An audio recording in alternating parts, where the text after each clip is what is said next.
특별히 기독교인들은 이 약속을 누구에게 배우냐면 하나님께 배우는 줄 믿습니다. 하나님께 약속을 배우는데요. 성경을 보면 수없이 많은 약속들이 있습니다. 그리고 그 약속이 어떻게 성취되어져 가는가 하는 것들을 우리에게 보여주고 있습니다. 하나님 말씀 보겠습니다. 하나님 말씀은 마태복음 1장 18절부터 25절까지 말씀입니다. 닫혀주신 줄 알고 오늘 우리에게 주시는 하나님의 말씀 저와 같이 함께 한 목소리로 합독해 올리도록 하겠습니다. 예수 그리스도의 나심은 이러하니라. 그의 어머니 마리아가 요셉과 약혼하고 동거하기 전에 성령으로 잉태된 것이 나타났더니 그의 남편 요셉은 의로운 사람이라 그를 드러내지 아니하고 가만히 끊고자 하여 이 일을 생각할 때에 주의 사자가 현몽하여 이르되 다윗의 자손 요셉아 내 아내 마리아 데려오기를 무소하지 말라. 그에게 잉태된 자는 성령으로 된 것이라. 아들을 낳으리니 이름을 예수라 하라. 이는 그가 자기 백성을 그들의 죄에서 구원할 자이심이라 하니라. 이에 모든 일이 된 것은 주께서 선지자로 하신 말씀을 이루려 하심이니 이르시되 보라 처녀가 잉태하여 아들을 낳을 것이요 그 이름은 임마누엘이라 하리라 하셨으니 이를 번역한즉 하나님이 우리와 함께 계시다 함이라.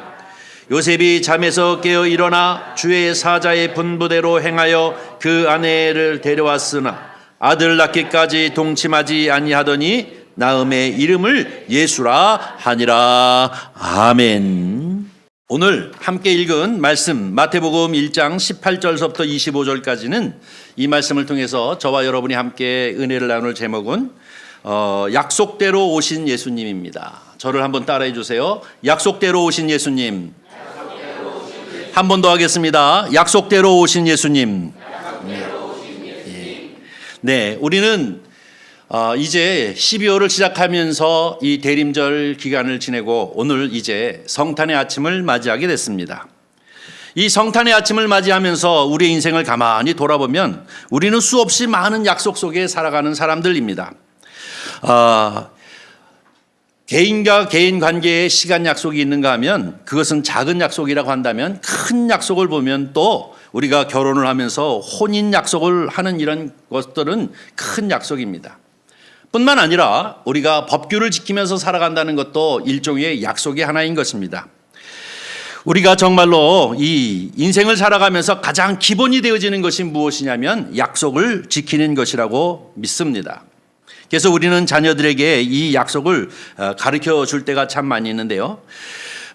자녀들에게 약속을 가르쳐 준다는 것은 약속이 얼마나 중요한지를 가르쳐 준다는 것은 그저 말로 하는 것이 아니라 부모가 모범을 보여서 실천해 보임으로 약속이 얼마나 중요한가 하는 것을 가르쳐 줄 수 있습니다.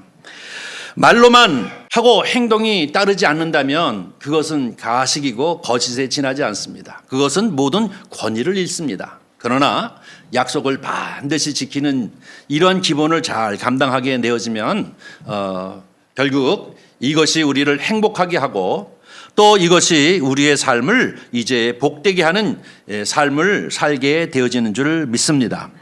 그러기에 우리는 특별히 기독교인들은 이 약속을 누구에게 배우냐면 하나님께 배우는 줄 믿습니다. 하나님께 약속을 배우는데요. 성경을 보면 수없이 많은 약속들이 있습니다. 그리고 그 약속이 어떻게 성취되어져 가는가 하는 것들을 우리에게 보여주고 있습니다. 이 약속을 지키시고 그것을 얼마나 중요한가 하는 것을 깨닫게 하시는 것이 바로 하나님께서 우리에게 주시는 약속의 말씀인 줄 믿습니다. 특별히 많은 약속들이 있는 중에 최고의 약속이 무엇이냐면 내가 너와 함께 하리라. 임마누엘입니다. 내가 너와 함께 하리라. 구약에 보면 여러분이 잘 아는 이집트에서부터 이제 430년 동안 종살이했던 이스라엘 백성들을 이끌고 나오는 민족의 지도자 모세가 이 백성들을 이끌고 250만이라고 하는 백성들을 이끌고 이제 나와야 할 그때에 이 중차대한 이 사명 앞에서 떨고 있을 때에 여호와 하나님께서 모세에게 나타나셔서 하신 말씀이 무엇입니까? 내가 너와 함께 하겠다. 내가 너와 함께 하겠답니다. 또 13만 5천 명이나 되어지는 이 미디안 군대 앞에서 여러분이 잘 알고 있는 이 기드온이라고 하는 사람이 덜덜덜덜 떨고 있을 때 여호와 하나님께서 나타나셔서 그에게 하신 말씀이 무엇입니까? 내가 너와 함께 하겠다. 반드시 내가 너와 함께 하겠다라고 말씀하십니다. 한 가지 더 보면 가나안 땅을 정복해야 할 이 사명을 가지고 있는 여호수아가 이것을 어찌 감당할까 하고 떨고 있을 때 여호와 하나님께서 그에게 나타나셔서 하시는 말씀이 무엇입니까? 강하고 담대하라. 내가 너와 함께 하겠다. 할렐루야. 우리 하나님께서 우리에게 주신 약속 중에 많은 약속들이 있지만 그 중에 가장 중요한 약속 한 가지를 얘기한다면 임마누엘입니다. 내가 너와 항상 함께 하겠다는 것입니다. 구약 성경을 보면 항상 주님께서 항상 함께한 것이 아니라 어떤 특정한 사람에게 어떤 특정한 사건을 놓고 어떠한 특정한 시대에 내가 너와 함께하겠다, 내가 너와 함께하겠다 이렇게 말씀을 주셨습니다. 그러나 우리가 말하는 이 신약 시대에는 특정한 사람에게 특정한 사건을 해결하기 위해서 특정한 때에 내가 너와 함께하겠다라고 하시는 것이 아니라 항상 늘 언제나 우리와 함께 하시기 위해서 오신 분이 누구시냐? 예수 그리스도인 줄 믿습니다. 그것을 우리는 성육신이라고 얘기합니다. 하나님인 그분께서 육신의 몸을, 사람의 몸을 입고 이 세상 가운데 오신 것은 구약 성경에 나타나 있는 부분적으로 혹은 어떠한 특정한 사건을 해결하기 위해서 특정한 사람에게 내가 너와 함께 하겠다가 아니라 신약 시대에 예수 그리스도께서 아기 예수로 이 세상에 오신 이유는 무엇이냐면 우리에게 모두에게 항상 언제나 함께 하시기 위하여 오신 줄 믿습니다. 기독교 신앙에 있어서 많은 것들이 있지만 그 중에 가장 특별한 교리가 있다면 두 개입니다. 하나는 삼위일체, 하나는 성육신입니다. 삼일체, 이 삼위일체를 트리니티라고 얘기하고 있고 이 성육신을 인카네이션, 영어로 얘기하고 있는데요. 이것은 우리 인간의 머리로서는 이해할 수 없지만 그러나 기독교 신앙에 있어서 가장 중요한 핵심이 바로 이것입니다. 삼일체는 뭡니까? 성부, 성자, 성령.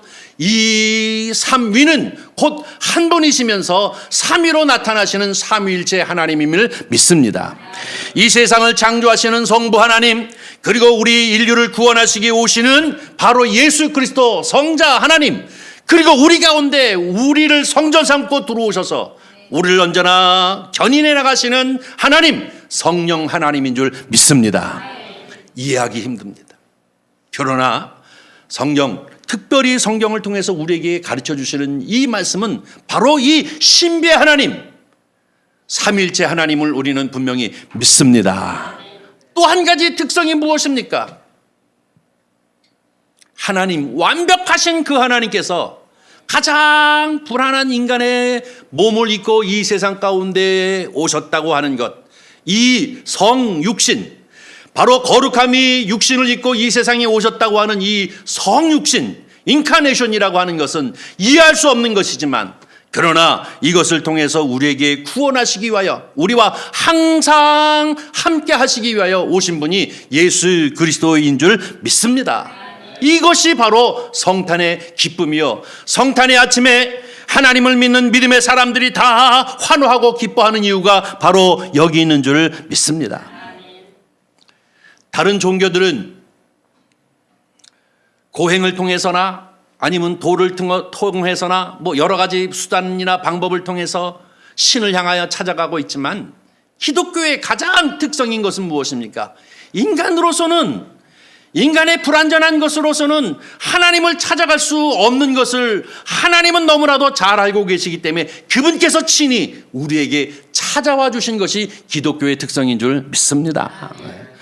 완벽하신 하나님께서 불안한 그 인간들, 다시 말해서 타락한 인간들을 향하여 찾아오셔서 우리에게 구원의 길을 열어주신 것이 바로 기독교 신앙의 가장 중요한 핵심인 줄 믿습니다.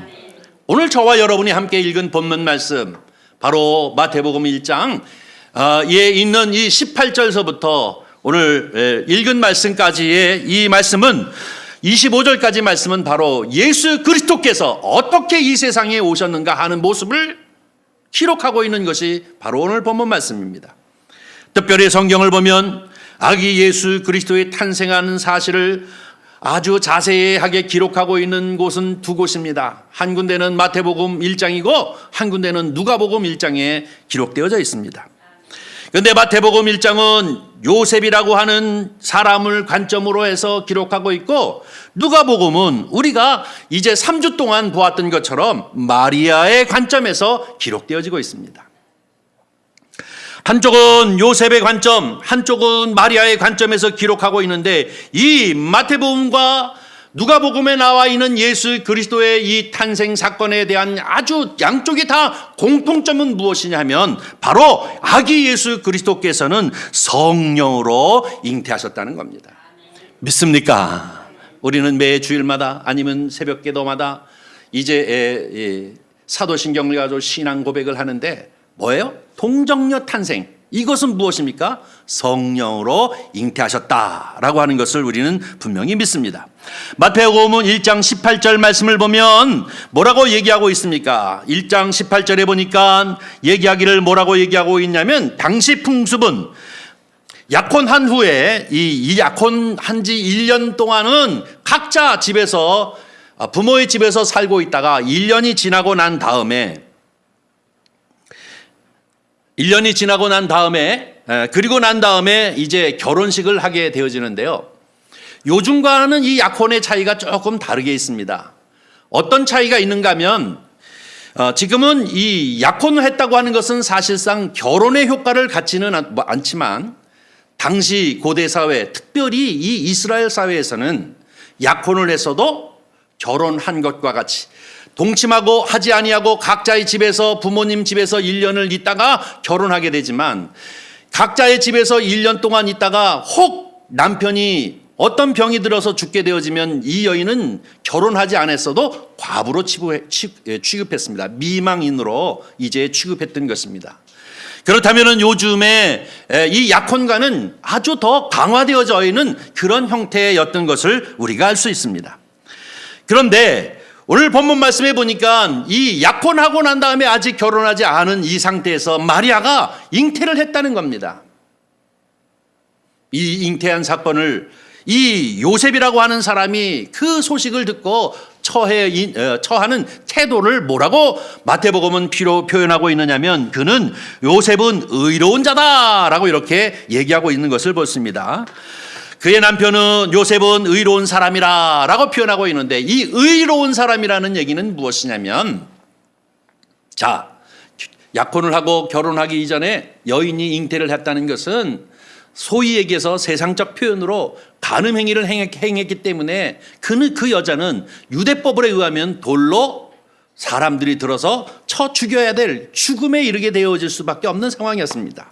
그러나 요셉은 의로운 사람이다 라고 표현하는 것은 뭐냐면, 하나님 앞에 이렇게 악의에 찬 표현을 하지 않는 것이 좋겠다라고 생각했던 사람이기 때문에 이것을 조용히 해결하려고 했습니다. 그래서 그 마리에게만 얘기를 하고, 그리고 이 약혼을 파혼하려고 했던 것을 우리는 여기 성경에 보니까 그는 의로운 사람이었기 때문에 이것을 이제 피할 수 있도록 그의 남편은 요셉은 의로운 사람이라 그를 드러내지 아니하고 가만히 끊고자 하여 라고 이렇게 표현하고 있는 것을 볼 수가 있습니다. 그런데 문제는 무엇입니까? 바로 그 다음 20절 말씀입니다. 이 일을 생각할 때 주의 사자가 현명하여 이르되, 다윗의 자손 요셉아, 내 아내 마리아 데려오기를 무서워하지 말라. 그에게 잉태된 자는 어떻게 해요? 성령으로 된 것이라. 믿습니까? 성령으로 된 것은 요셉의 자녀가 아니라 하나님의 자녀라는 얘기입니다. 바로 요셉의 자녀가 아니라 하나님의 자녀라고 우리에게 얘기해 주고 있습니다.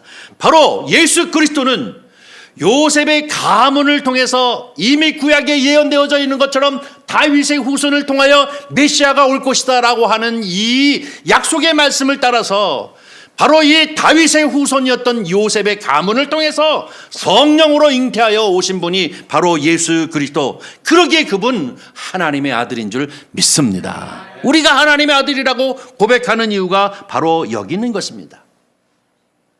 그분은 바로 이렇게 다윗의 후손으로 오게 되어진 이유를 말씀하고 있습니다. 그 다음에 오늘 본문 말씀을 보니까 또 예수 그리스도께서는 우리를 구원하시기 위해서 오셨다라고 얘기하고 있습니다. 또 이 고대 사회에 있어서 특별히 이 이스라엘 백성들에게 있어서 중요한 것은 뭐냐면 자녀의 이름을 지어주는 것은 아버지의 절대적 권위였습니다. 아버지가 아들에게 이름을 쳐주는 것이에요. 뭐 우리 동양 사회인 대한민국도 마찬가지였습니다. 뭐 장명하는 경우도 있지만 대부분 아버지들이 그 아들의 이름을 져주는 것인데, 이것은 무엇입니까? 내 혈통이기 때문에 아버지의 절대적 권한을 가지고 있어요. 그런데 여러분, 마태복음이나 누가복음을 보면 특별히 하나님께 속한 사람들은 누가 이름을 지어줍니까? 하나님이 가브리엘 천사를 통해서 그들에게 이름을 줘줘요. 누구예요? 세례 요한도 그를 낳으면 이름을 요한이라 하라. 바로 예수 그리스도가 나게 되어지면 그 이름을 예수로 하라. 누가 지어주는 거예요? 하나님이 지어주는 거예요. 절대 권위가 누구에게 있습니까? 하나님의 자녀라는 거예요.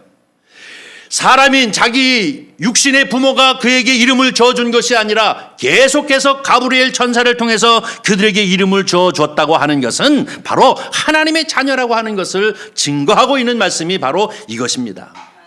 당시의 이 히브리 민족의 전통을 우리가 이해한다면, 왜 가브리엘을 통해서 그가 아들을 낳을 것인데 그 이름을 예수라 하라 라고 한 이유가 바로 여기 있구나 하는 것을 우리가 알게 되어집니다. 여러분, 21절 말씀을 한번 읽겠습니다. 시작. 아들을 낳으니 이름을 예수라 하라. 이는 그가 자기 백성을 그들의 죄에서 구원할 자이심이라 하니라. 할렐루야. 예수, 요셉이 지어준 것이 아니라 하나님께서 가브리엘을 통해서 그 아들 이름을 예수라 하라. 근데 그 예수와라고 하는 이름이 무엇입니까? 그들의 죄, 자기 백성의 죄에서 그를 구원할 자이심이라.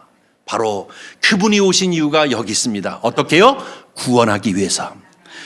저와 여러분을 구원하시기 위해서 예수 그리스도께서 이 세상에 오신 것임을 믿습니다.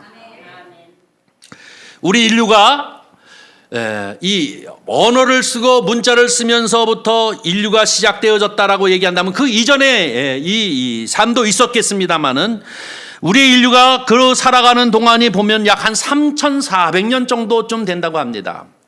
예수님으로 2024년이죠. 그 이전에도 약 한 1,500년 정도부터 이 문자를 썼다고 하는데요.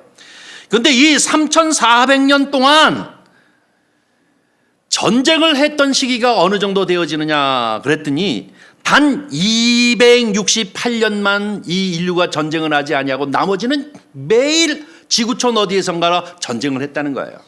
다시 말해서 92%가 계속해서 3,400년에 92%가 전쟁을 하고 그리고 8%만 평화롭게 살았다는 것입니다. 그런데 여러분 보십시오. 이 전쟁이라고 하는 것은 왜 일어납니까? 전쟁이라고 하는 것은 개인의 야망과 그리고 인간의 타락 속에서부터 일어나는 것입니다. 이 전쟁이라고 하는 것이 사실 의미 없는 전쟁이 이 지구촌에 얼마나 많이 있습니까? 종교 전쟁이니 아니면 또 이 민족 전쟁이니 여러 가지 갈등을 통해서 이곳저곳에서 테러가 일어나고 그리고 명분 없는 전쟁이 일어나서 수없이 많은 사람들이 다치고 죽고 그리고 거기에 엄청나게 물자를 부어 없애버리면서 어느 한쪽은 배가 고파서 굶어 죽는 이런 상황이 되어지는 것이 인류의 타락, 다시 말해서 인간의 타락의 모습이요, 이 탐욕의 모습이 바로 이렇게 되어지는 것입니다. 그러기에 우리 인간의 구원이 꼭 필요한 것입니다. 그래서 오신 분이 바로 예수 그리스도이십니다. 여러분, 죄로부터 우리를 구원하시기 위하여 그분께서 오셨습니다. 이 죄의 문제를 해결하시기 위해서 그분께서 오셨습니다. 기독교인들에게 가장 큰 무기는 기도입니다. 그런데 여러분, 기도가 우리의 죄 문제를 해결하지는 못합니다. 여러분, 기도가 우리 죄의 문제를 해결합니까? 안 그렇습니다. 기도는 죄의 문제를 해결한 주의 백성들이 하나님과 소통하면서 하나님의 뜻을 이루기 위해서 하는 것이고, 기도가 우리의 본질적인 타락한 죄의 문제를 해결할 수 없습니다. 그런가 하면 구약 성경에 보면 인간의 죄의 문제를 해결하기 위해서 동물의 희생이 있었습니다. 여러분이 잘 아는 대속죄일이나 아니면 개인적으로 죄를 졌을 적에 양이나 염소, 소 이런 것에 자기의 죄를 전가하고 그가 대신 죽음으로 피 흘려 죽음으로 말미암아 그 죄를 대속하는 현상이 있었던 것을 봅니다. 이것이 구약시대의 제사 제도법입니다. 그런데 기독교인들이 꼭 기억하세요. 한 가지 기억해야 할 것은 무엇이냐면 바로 이 짐승이 나 대신 죽어 피 흘리고 생명을 잃음으로 말미암아 내 죄가 완전히 해결되어진 것이 아닙니다. 잠깐 동안 그 피로 덮는 것입니다. 잘 이해하세요? 짐승의 피로 잠깐 동안 우리의 죄를 덮는 것입니다. 덮어놓는 것이지 이것이 사해지고 없어지는 것이 아닙니다.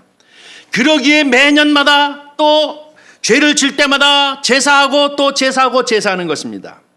그런데 이 죄를 덮어져 있는 죄를 완전히 해결하실 수 있는 분이 누구입니까? 예수님의 하나님이십니다. 구약 성경은 짐승의 피로 죄를 덮은 것이고 예수 그리스도께서 오셔서 십자가에 달려 그 하나님이 피 흘려 죽으심으로 말미암아 그 덮어놓은 죄까지 다 없어지는 것, 죄를 사해 주는 것이 예수 그리스도의 십자가 보혈인 줄 믿습니다. 여러분, 우리는 구약에도 짐승의 피로 덮어졌다면 예수님이 오셔서 십자가에서 달리신 그 피의 능력이 어디까지 속하느냐? 여러분, 구약의 죄 덮어놓은 죄도 다 사시는 능력이 바로 예수 그리스도의 보혈의 능력인 줄 믿습니다. 그러기 위해서 그분께서 오신 것입니다. 그러기에 어떤 의미에서 예수님께서 육신을 입고 이 세상 가운데 오신 것은 심판하시기 위해서 오신 것이 아니라 그분께서는 심판을 당하시기 위해서 오신 것입니다. 누구를 위해? 우리를 위해. 과거의 구약에 있는 모든 성도들, 그리고 신약시대의 모든 성도들의 죄의 문제를 그 몸에 온전히 받고 심판을 당하시기 위해서 그분께서 오신 줄 믿습니다. 그리고 그가 부활하시고 승천하신 후에 다시 오실 주님은 심판을 당하시는 것이 아니라 심판주로 오시는 줄 믿습니다. 초림과 재림의 차이가 여기에 있는 것입니다. 사랑하는 성도 여러분, 오늘 우리는 이 성탄의 아침에 예수 그리스도께서 이 세상에 오신 이유가 무엇인지를, 왜 오셔야 했는지를, 왜 우리는 기뻐해야 하고 우리는 감사하며 온 인류의 화평을 위하여 온 인류의 빛으로 오시게 되어진 이유가 어디에 있는가를 분명히 알며 주님을 찬양해야 될 줄 믿습니다. 이사야서 53장 6절 말씀을 한번 보도록 하겠습니다. 우리 다 같이 읽습니다. 우리는 다 양 같아서 그릇 행하며 각기 제 길로 갔거늘 여호와께서는 우리의 모든 죄악을 그에게 담당시키셨도다. 아멘. 700년 전에 이사야를 통해서 예수 그리스도께서 이 세상에 오셔서 해야 할 이유가 무엇인지를 분명하게 얘기하고 있습니다. 우리의 모든 죄악을 그가 담당하기 위해서, 다시 말해서 그분께서 심판주가 아니라 심판을 당하시기 위해서 철저히 우리의 죄의 문제를 해결하셔서 십자가에서 철저히 심판을 당하시기 위해서 찢기고 피 흘리시고 침뱉음을 당하시고 그러시기 위해서 오신 분이 바로 예수 그리스도인 줄 믿습니다. 사랑하는 성도 여러분, 그러기에 그분께서는 바로 자기의 백성들을 기억하시고 우리를 구원하시기 위해서 오신 분이 예수 그리스도이신 줄 믿습니다. 지난주에 우리가 사가랴의 노래가 아니라 시몬의 노래인데, 사가랴의 노래는 지지난주군요. 봤습니다만 이 사가랴는 자카르, 다시 말해서 여호와께서 기억하신다 라는 말씀이라고 말씀드렸죠. 자, 바로 오늘 본문 말씀에 얘기하고 있는 것처럼 예수 그리스도께서 우리를 위하여 오셨는데, 그는 예수라 이름하라 하는 이유가 무엇인가? 자기 백성을 그들의 죄에서 구원하시기 위하여 오셨다라고 이렇게 얘기하고 있습니다. 이 얘기는 뭡니까? 자카르, 우리 자기 백성을 기억하시는 하나님임을 우리에게 얘기하고 있는 것인 줄 믿습니다.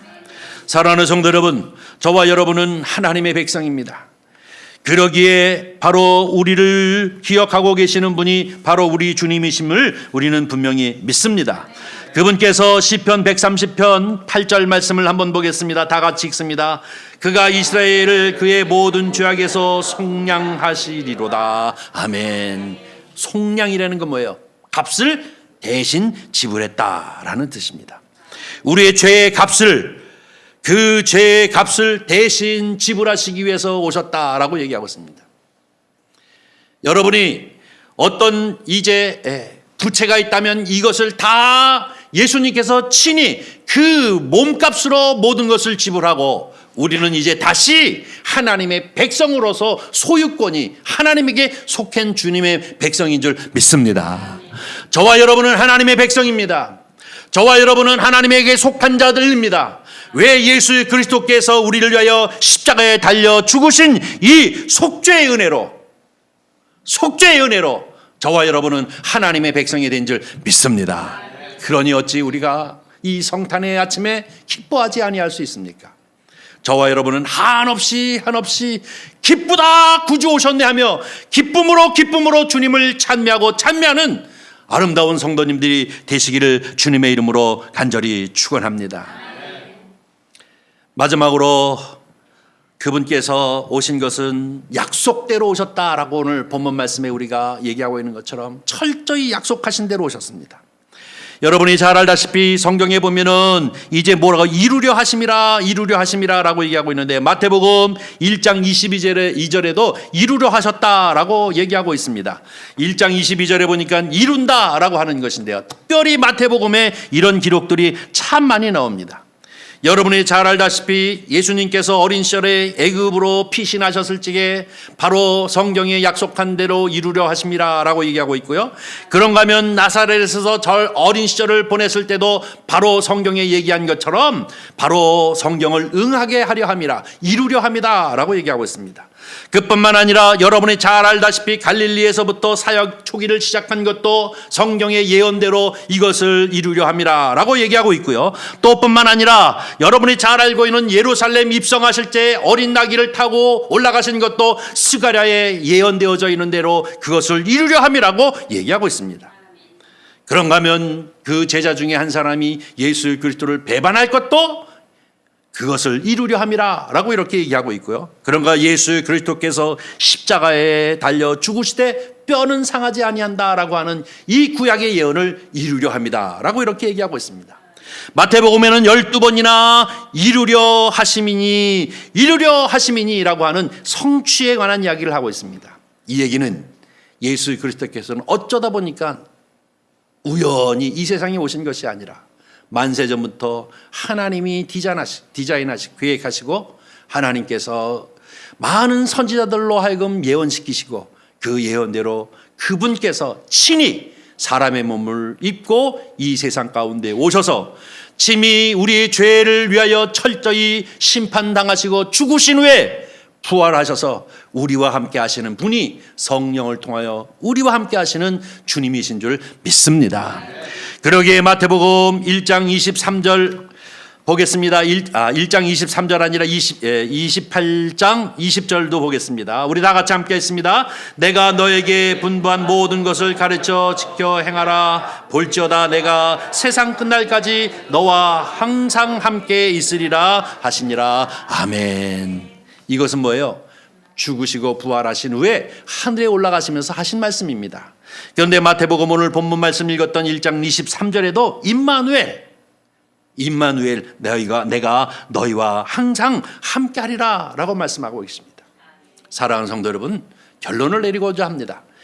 구약 성경엔 부분적으로 특정한 사람에게 여호와의 영이 임하여서 그 일들을 감당했지만 예수 그리스도께서 이 세상에 육신을 입고 오셔서 인카네이션 하셔서 우리를 위하여 십자가에 달려 죽으셔 우리의 죄 문제를 완벽하게 해결하신 이유는 무엇인가? 우리와 임마누엘 하시기 위해서인 줄 믿습니다. 어떻게요? 성령으로 우리 마음 가운데 성전 삼고 들어오셔서 우리 안에서 역사하시는 성령이 있기에 저와 여러분은 임마누엘의 은혜가 있는 성도인 줄 믿습니다. 지난 석 달 동안은 우리는 이 성령 사역이 어떻게 이루어지는지, 교회를 통하여 이루어지는 역사들을 보았습니다.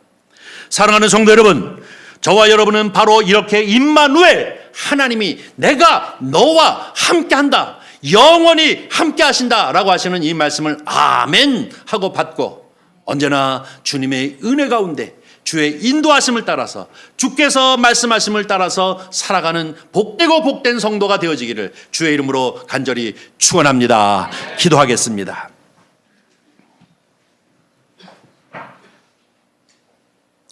자비로우신 아버지 하나님, 이 성탄의 아침 정말 감격의 찬양을 주님 앞에 드리게 하시고, 감격의 예배를 드릴 뿐만 아니라 그 아기 예수의 오신 의미가 무엇인지를 우리가 생각하며 기쁨으로 감사하며 예배하며 주께 영광을 돌릴 수 있도록 은혜를 베푸심을 진심으로 감사를 드립니다. 하나님인 그분께서 육신을 입고 이 세상 가운데 오셔서 각 고난과 십자가의 죽으심을 통하여 우리의 죄가를 완전히 도말하시고 부활의 영으로 우리의 첫 열매, 부활의 첫 열매가 되셔서 우리로 하여금 부활의 소망을 갖게 하신 하나님 아버지, 우리의 평생을 살아가는 동안 이 성탄의 기쁨 가운데 늘 있게 하여 주시옵시고, 하나님의 은혜가 얼마나 크고 예수 그리스도의 그 크신 사랑이 얼마나 귀하고 귀한 것인지를 생각하며 성령의 인도함을 따라 살아가는 복된 심령들이 되어지도록 주여 축복하여 주시옵소서. 주께서 늘 함께하여 주시옵시기를 간절히 바라옵고나오며 우리 구주 예수님의 이름으로 기도하옵나이다. 아멘. 아멘.